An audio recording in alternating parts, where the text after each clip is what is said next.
Hey, how's everybody out there in YouTube and TV land? It's Remi Marcus. Hey, so for once, I'm going to actually be behind the camera and interviewed. So Miss Rosemary Ketchum, she'll be conducting the interview. I can't flip it, but say hi to everybody. Hi, folks. All right, so I'm just going to put the camera down. There won't be a lot of video. There'll just be audio, but you can check out the interview. It'll be on my YouTube show, on my social media, and it'll also be on hers if you just follow Rosemary Ketchum, Twitter, Instagram, Facebook, everything. She's got a website, too, so if you search, Google her name, you can check it out. But she's going to do a little interview about my coaching and working with youth, my coaching career and everything. So enjoy. Go. Yeah, if you're ready. Yeah, Remi, thank you so much for sitting with me and taking the time No problem. to talk about yourself. It's not always easy to talk about ourselves, Of but course, right. When people are as important and influential as you seem to be, I think it's Thank important. you. Appreciate that. No worries. So, I try. what did you study at Fairmont State? Okay, so I obtained my bachelor's degree in communication and journalism, and I played basketball and ran cross country there as well. Graduated about 6 years ago, the summer of 2012. So had a pretty good academic and athletic career. Had a lot of fun. Well, so coaching requires a lot of stamina Of course. and communication. Yeah. But also yeah. endurance, yes. But also I think it requires a lot of vulnerability and sensitivity. Right. Particularly coaching youth Yes. players. Can you talk a little bit about coaching strategies for maximizing skill Right. or stamina in regards to younger players? Yeah, especially coming back to the high school level. Yeah, I mean, it's similar athletic potential, whether a kid's in high school or college, maybe even middle school to a certain degree. Obviously, there's different things involved when it comes to nutrition, and you're growing at a different pace at different ages. But yeah, I mean, especially skill level for basketball. I mean, it's one of those things. High school, you're trying to teach them a little bit more. And make sure they have good habits if they want to get to the next level and play college basketball and just be competitive, be good basketball players and good athletes, even for their other sports if they run track or play football. That's kind of the goal in high school. Where in college, a lot of times you're just breaking bad habits if they have them. And you're not really teaching as much. A lot of those guys can already play, so it's more of a strategy, like you said. Like you're working on more offensive sets. Okay, can they fit my system? Can they run my motion offense? Can they play my man defense? Right. Obviously, you're teaching that in high school. They have to learn to play a full court man or a certain zone if it's a 1-3-1, 2-3, whatever. But you're also teaching them more, and a lot of freshmen, depending on the high school and the program, don't always get great instruction at the middle school level. Now, if they play travel basketball, they get a little more competition and a little more exposure in middle school, but they're not always going to be taught like the right skills and fundamentals. So especially that younger group, that 15-year-old group, you see that a lot with the freshmen. There's a lot more development, and also socially, but also not just adjusting the school and basketball. It's also they're trying to adjust to the level of the game because it's faster. I mean, and that's the same thing a college freshman deals with when he first suits up. It's the speed of the game. It's a proven fact. The speed of the game always gets quicker at level you go up. Even pro athletes experience it in basketball, almost any sport really, but especially basketball. So yeah. So you mentioned the importance of fundamentals and development. I think oftentimes when we talk about sport, of course we talk about certain physical stats and demographic stats, the importance of having fit players. Right. We rarely talk about mental acuity, kind of the cognitive ability it requires to play. You can be I think strong and agile, but if you don't have the cognitive ability to focus, of course, I imagine is much more difficult. What role does the coach play in either training or providing that those guides, those footsteps to kind of becoming more agile mentally to handle the stress and focus required? Yeah, and that is a good point. Psychology, is becoming a big thing in sports. Most Division I colleges now, they have sports psychologists or just psychologists in general. Obviously, the smaller programs, like we're at Wheeling Jesuit tonight, so Division II program, yeah, they give athletic scholarships, but they're, them and my alumni Fairmont aren't going to have necessarily psychologists for that. They'll have them for general students, so student athletes can go to, but not just specifically for student athletes. So, yeah, mental awareness, we call it core composure to a certain degree, but especially in team sports, it's huge. I mean, if you just run track or something, or maybe wrestle. I mean, I don't know. Wrestle, you have some mental captivity, obviously, but more of an individual sport, you can just be a good athlete and be okay. But when you're playing a team sport, like basketball, football, volleyball, that mental concentration and mental captivity is really huge. Like you said, you have to concentrate, but also, like I mentioned earlier, when you're executing an offensive set or offensive play, you have to think and be cognizant of, okay, I got to pass the ball here, I got to dribble to this spot. And just focusing in general, even if they're trying to score or be zoned in, that's something Michael Jordan said. Michael Jordan was always in the zone, and that was his mental focus. He could block out the crowd, he could block out everything, and just score 30 points. So the mental game, we used to call it mental game when I was in high school, because it's obviously the psychology wasn't as advanced 10 years ago, but it's definitely a part of it. Like, I've seen a lot of basketball players as a coach and as a student athlete didn't have a very good mental game, and they fall apart. They get too nervous, so they overthink a play instead of just letting the game come to them, not overthinking it, and thinking some, but again, you don't want to overthink it. So I think counseling, stuff like that, has definitely helped. What's helped the general population is working its way into the athletic population, because having a counseling guy, having a kid calm that may be overly nervous, is definitely going to help his athletic performance and the way he plays in the basketball court. So it's becoming a bigger part of the game. The pros, the NBA, the NFL, they have it. Right. So I mean, it's I'm happy you brought it up, because it's an issue that needs to be brought up more and talked about more.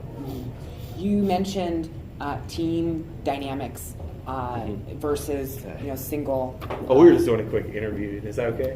Yeah. Okay. Good game, by the way, Coach. It's tough. I don't know about that, but thank you. Yeah. I coach high school. I coach high school ball boys, so I know it can what be high school tough. you at? Brook High School. Okay. Yeah. I don't know where that is. Where is that? It's Sorry. I know. Yeah, you're not from this area. No, I'm not from it's this like area. 20 minutes north of Wheeling.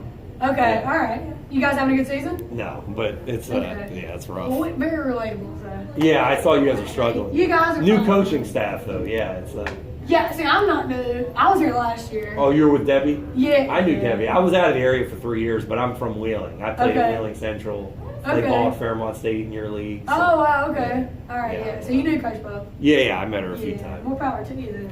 Yeah, she was tough, right? Yeah. We'll have to talk though, because aren't you from North Carolina? I'm from South Carolina. Yeah, I was coaching down there for a while in Charlotte, so we'll have to Oh, talk really? See, later. I'm an hour from there, but I'll let you guys get back to it. Yeah, thank you. Good meeting you, Coach. No Thanks. problem, So Sorry. the difference, no, you're fine, between individual sports like wrestling or sprint, track rather, versus sports that require team dynamic. Yeah. What is most important for teams to acknowledge about their own dynamic, or maybe even more specifically, what characteristics are most important for an individual to bring to a team to strengthen the team? Right. Both, in regards to physical stats, but also again the mental game. Yeah. Well, I think really it's kind of an intangible.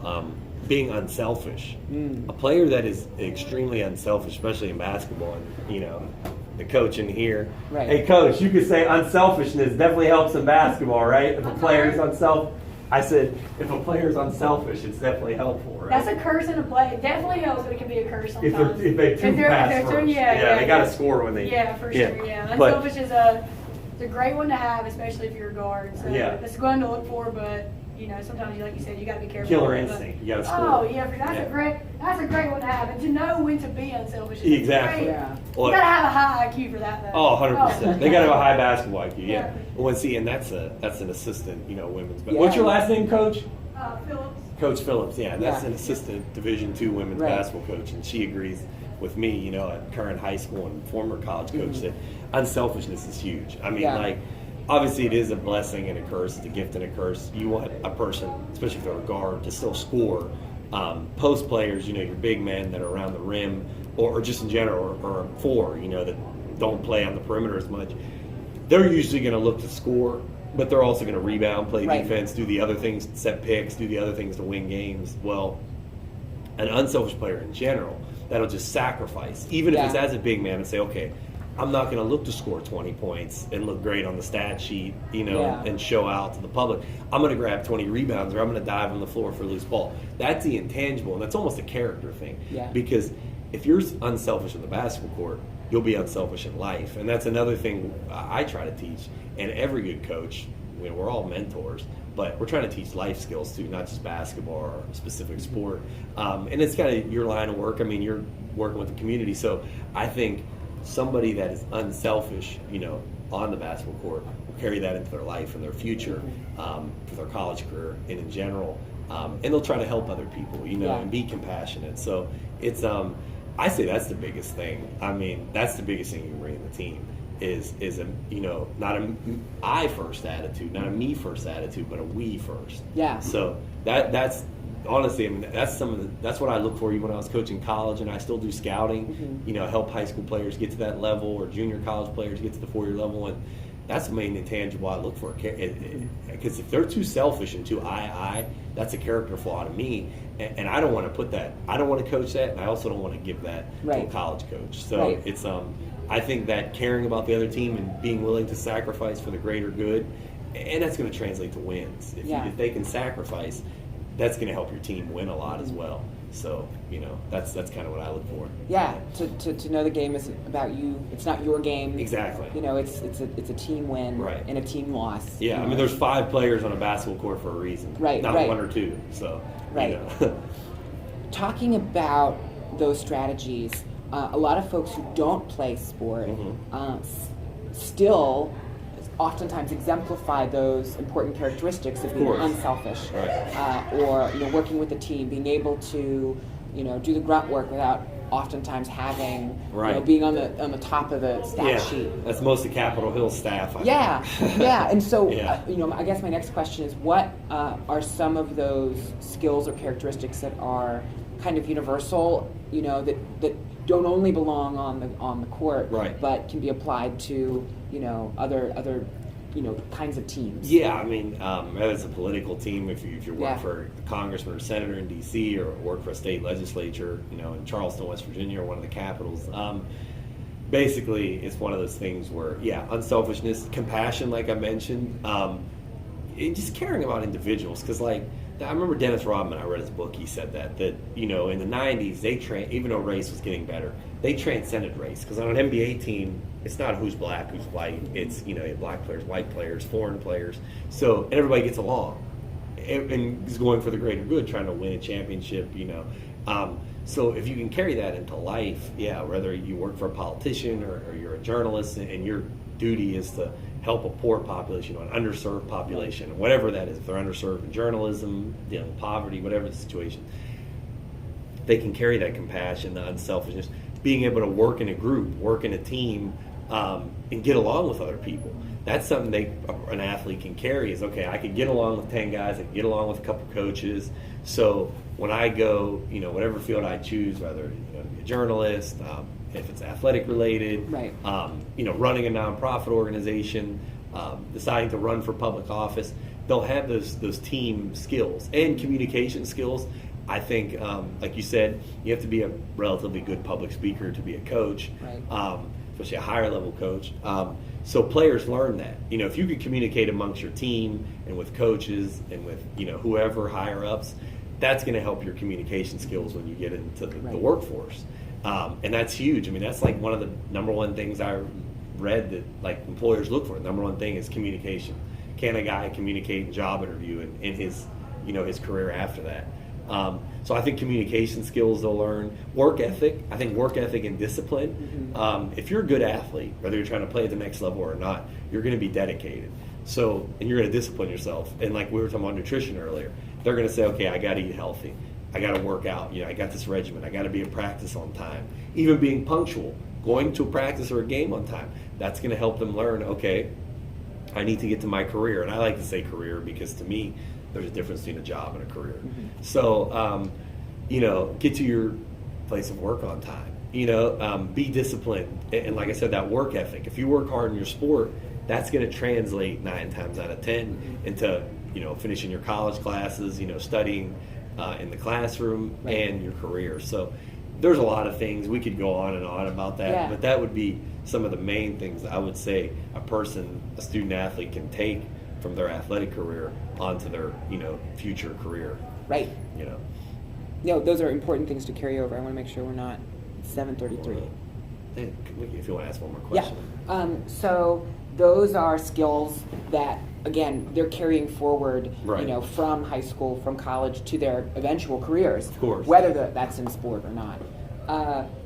My next question is that a coach is not only coaching a part of a person. Right. You're really, I would imagine, coaching the whole person. Of course, sure, definitely. Because they, on the court, it's not only their physical acumen that is being, addressed or improved, enhanced, but everything else. Mind and body, right. For sure. All of those other things you spoke about. What have you noticed so far, a change in youth folks and what they're, focused on? Has it impacted their ability to play? Social media, the video changing, games. It's a good question. I mean, we could go on and on about that. That's we could literally talk forever. It's even just noticing, like, from my generation, the millennials, like to this age group coming up, like 14 to 18. Our joke is we always tell the players, hey, stop playing Fortnite, get in the gym. Yeah.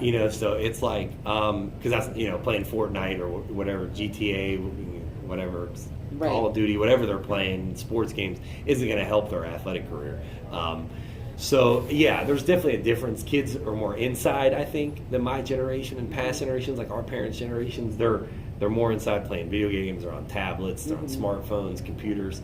I think it's an excuse. Like, I hear it at bad high school basketball programs. Oh, well, the kids, they're too inside. Well, right. my counteract, because I've dealt with that as a coach, as a journalist, even as a player, I say, well, yeah, but that elite player in a city in D.C. or Pittsburgh or even in Wheeling here, good high schools like Wheeling Central, right. Wheeling Park, they don't win conference and state championships for no reason. Those guys they're in the gym.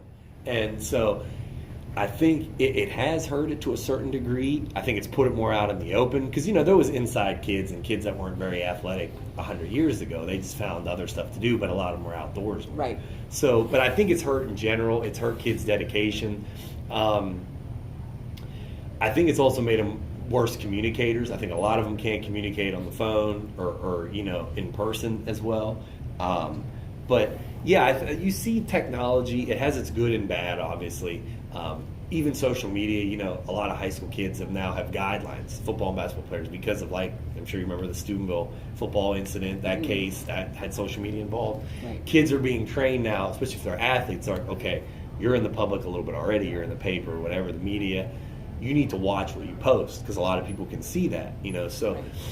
It has its good and its bad. I think it's good for college recruiting because college coaches can get a hold of right. students on social media. It's a lot easier than 20 years ago you sent a letter to the school or to their house and you hope the kid responded. Now, besides just emailing and calling and texting and having to look for a phone number or email address, right. Or having to call a coach can just directly, or a player even, can directly, because I don't coach, they can directly, a player or coach can get a hold of that person right. on social media, so it's one of those things. I think it has its positives and its negatives. Yeah. So we're good for now. Yeah, we're good. Okay, great. Yeah. Sorry.